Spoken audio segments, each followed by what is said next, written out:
12 লক্ষ টাকার বিনিময়ে দেওয়া হয়েছে চাকরি। এই অভিযোগ কিন্তু এবার উঠে এসেছে পশ্চিমবঙ্গ থেকে।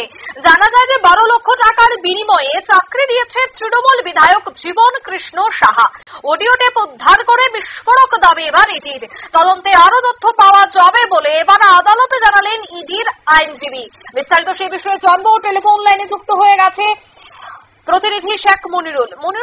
12 লক্ষ টাকার বিনিময়ে চাকরি দেওয়া হয়েছে বলে ইতিমধ্যে একটি অডিও টেপ উদ্ধার করা হয়েছে এবং সেই বিষয়টা নিয়ে এক প্রকার বিস্ফোরক দাবিও করেছে ইতিমধ্যে ইডি।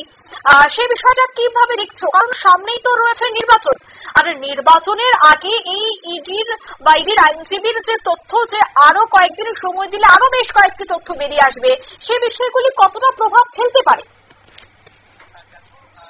তরফ থেকে আজকে আদালতে বিস্ফোরক দাবি করা হয়েছে এবং ইডির পক্ষ থেকে ইডির আইনজীবীরা যেটা জানিয়েছে আজকে আদালতে এই মামলাতে, যে 12 লক্ষ টাকা দিয়ে তৃণমূল বিধায়ক জীবন কৃষ্ণ সাহা শিক্ষকতার চাকরি দিয়েছেন এবং তিনি সরাসরি নিয়োগ দুর্নীতি কাণ্ডে যুক্ত।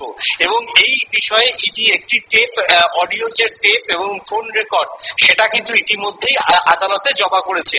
অর্থাৎ এইরকম বহু টেপ তদন্ত চললে উদ্ধার করা সম্ভব হবে বলে আদালতে জানিয়েছে ইডি কর্তারা। এবং তার যে মোবাইলটি বাজেয়াপ্ত করা হয়েছে, সেই মোবাইল ট্রেস আউট করেই, কল ট্রেস আউট করেই কিন্তু এইরকম একটা টেপের সন্ধান পাওয়া গেছে।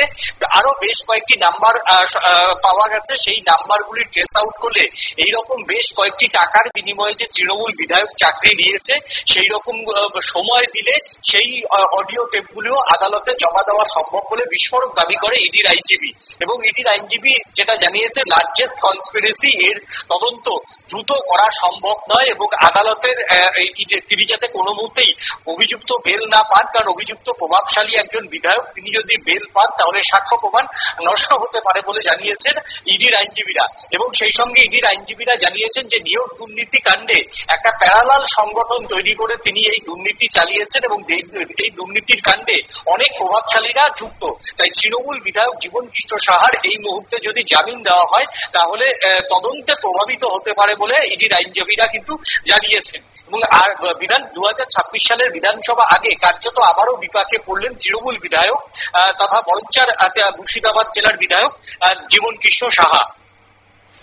ধন্যবাদ। অর্থাৎ ইডির এই বিস্ফোরক দাবিতে কিন্তু এবার রীতিমতো নড়েচড়ে হয়ে বসেছে পশ্চিমবঙ্গের বিধায়কের এলাকা। কারণ তৃণমূল বিধায়ক জীবন কৃষ্ণ সাহা তিনি নাকি 12 লক্ষ টাকার বিনিময়ে চাকরি দিয়েছেন বলেই মূলত অভিযোগ। নিয়ে নিচ্ছি ছোট্ট একটি বিজ্ঞাপন বিরতির সঙ্গে থাকুন।